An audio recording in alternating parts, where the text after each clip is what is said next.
História da Redenção. Capítulo 3. Consequências da rebelião. No meio do jardim, perto da árvore da vida, estava a árvore do conhecimento do bem e do mal. Esta árvore fora especialmente designada por Deus para ser a garantia de sua obediência, fé e amor a Ele. O Senhor ordenou a nossos primeiros pais que não comessem desta árvore nem tocassem nela, senão morreriam. Disse que podiam comer livremente de todas as árvores do jardim, exceto daquela, pois se dela comessem, certamente morreriam.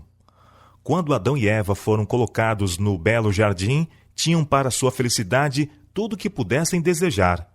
Mas Deus determinou em seu plano onisciente testar sua lealdade, antes que eles pudessem ser considerados eternamente fora de perigo.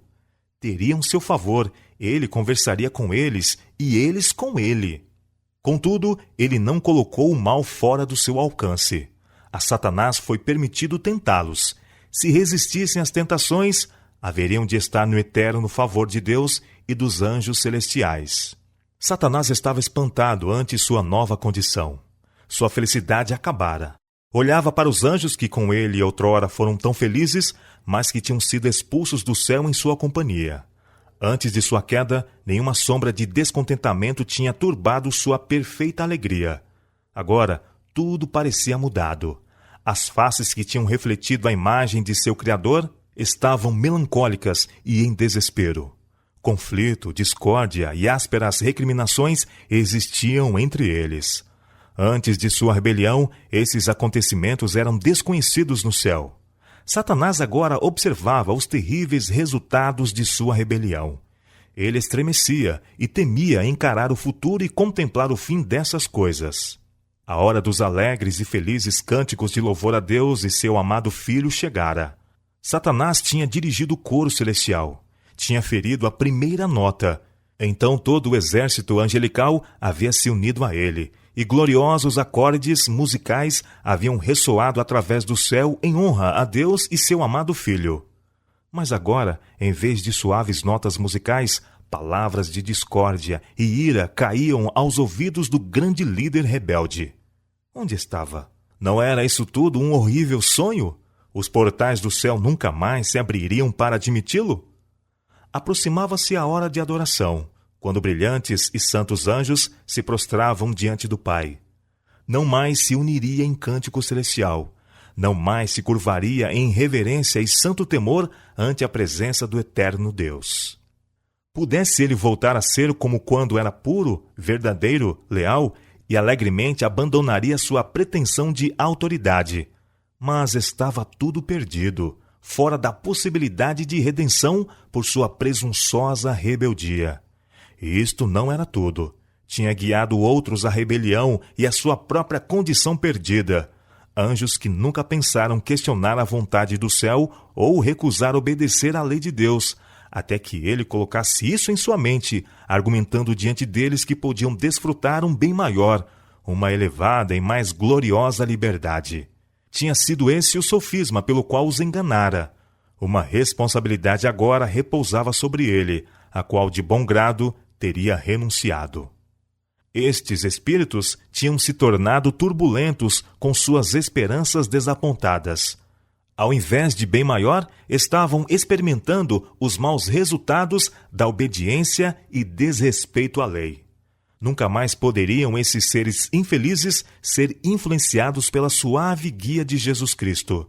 Nunca mais poderiam esses espíritos ser estimulados pelo profundo e fervoroso amor, paz e alegria que sua presença tinha sempre inspirado neles, para retornarem a ele em jubilosa obediência e reverente honra. Satanás procura reintegração. Satanás treme ao contemplar sua obra. Ele está sozinho, meditando sobre o passado, o presente e o futuro de seus planos. Sua poderosa estrutura vacila como numa tempestade. Um anjo do céu está passando. Ele o chama e suplica uma entrevista com Cristo. Isto lhe é concedido. Então, relata ao Filho de Deus que está arrependido de sua rebelião e deseja voltar ao favor divino. Está disposto a tomar o lugar que previamente Deus lhe designara e sujeitar-se a seu sábio comando.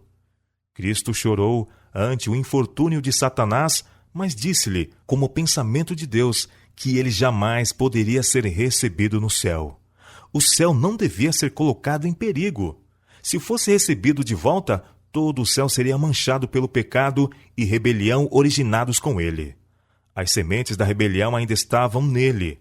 Não tivera, em sua rebelião, nenhum motivo para seu procedimento e arruinara irremediavelmente não só a si mesmo, mas a multidão de anjos, que teria sido feliz no céu, tivesse ele permanecido firme. A lei de Deus podia condenar, mas não podia perdoar. Ele não se arrependeu de sua rebelião porque visse a bondade de Deus, da qual havia abusado. Não era possível que o seu amor a Deus tivesse aumentado, tanto desde a queda, que o levasse a uma alegre submissão e feliz obediência à sua lei, por ele desprezada. A desgraça que experimentara em perder a doce luz do céu, o senso de culpa que o oprimia, o desapontamento que sentiu em não ver realizado suas esperanças, foram a causa de sua dor. Ser comandante fora do céu era vastamente diferente de ser assim honrado no céu. A perda que sofreu de todos os privilégios celestiais parecia demais para suportar. Desejava recuperá-los. Esta grande mudança de posição não tinha aumentado seu amor por Deus, nem por sua sábia e justa lei.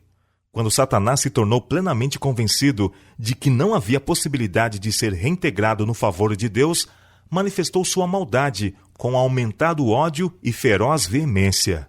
Deus sabia que tão determinada rebelião não permaneceria inativa. Satanás inventaria meios para importunar os anjos celestiais e mostrar desdém por sua autoridade. Como não podia ser admitido no interior dos portais celestes, aguardaria mesmo a entrada, para escarnecer dos anjos e procurar contender com eles ao passarem. Procuraria destruir a felicidade de Adão e Eva. Esforçar-se-ia por incitá-los à rebelião, sabendo que isto causaria tristeza no céu. A conspiração contra a família humana.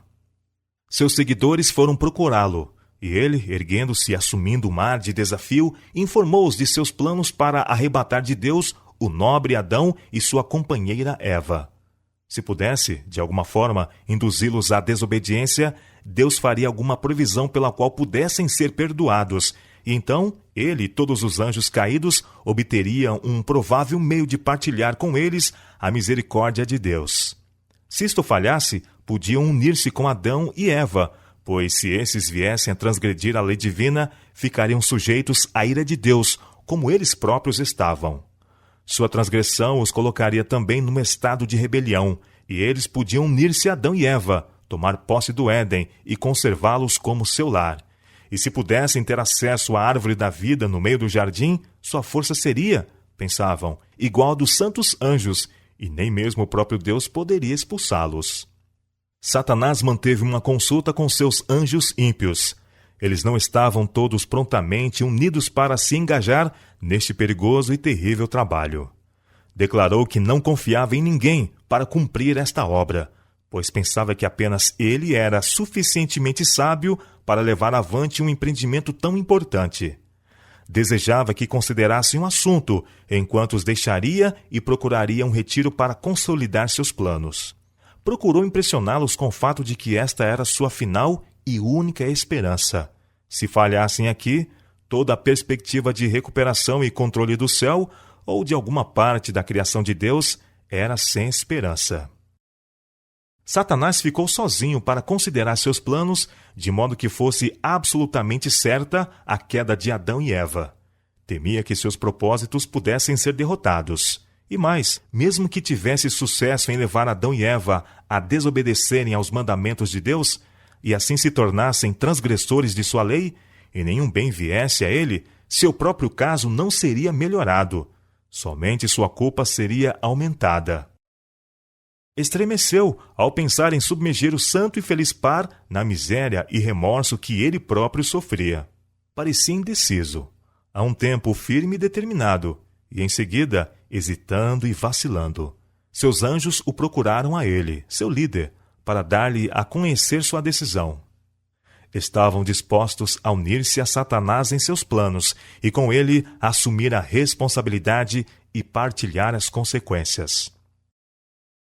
Satanás lançou fora seus sentimentos de desespero e fraqueza, e, como líder deles, fortaleceu-se para enfrentar o problema e fazer tudo o que estivesse ao seu alcance para desafiar a autoridade de Deus e seu Filho. Informou-os de seus planos. Se fosse audaciosamente ter com Adão e Eva para queixar-se do Filho de Deus, eles não o ouviriam por um momento, pois deviam estar preparados para tal ataque. Mesmo que procurassem intimidá-los com seu poder, até recentemente um anjo de elevada autoridade, nada poderia conseguir. Decidiu que a astúcia e o engano fariam o que a força ou o poder não lograriam.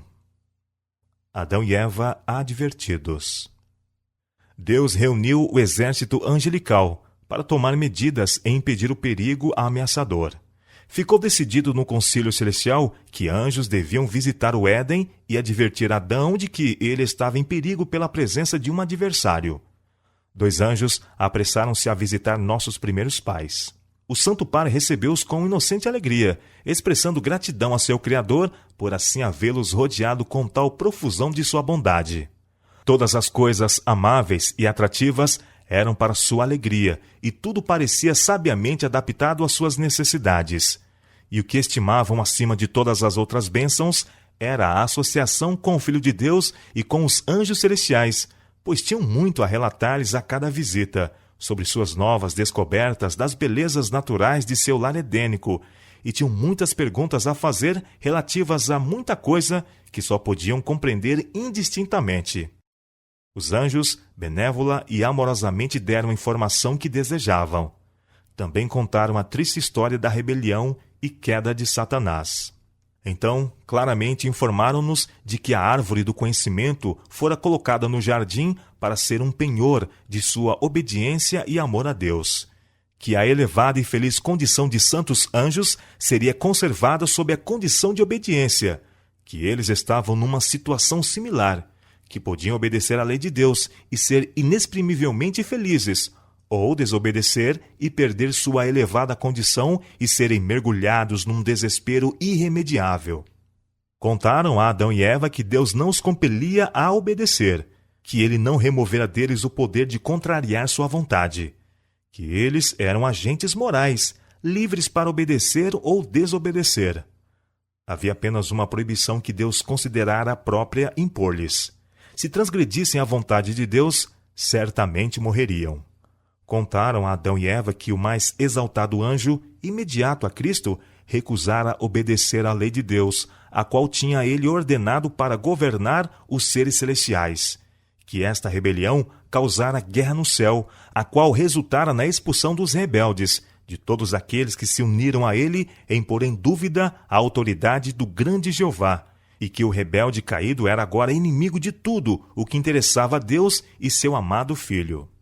Contaram-lhes que Satanás propusera-se fazer-lhes mal e que era necessário estar em alerta, porque podiam entrar em contato com o inimigo caído, mas que não podia causar-lhes dano enquanto rendessem obediência aos mandamentos de Deus, e que, se necessário, todos os anjos do céu viriam em seu auxílio, antes que ele pudesse de alguma forma prejudicá-los.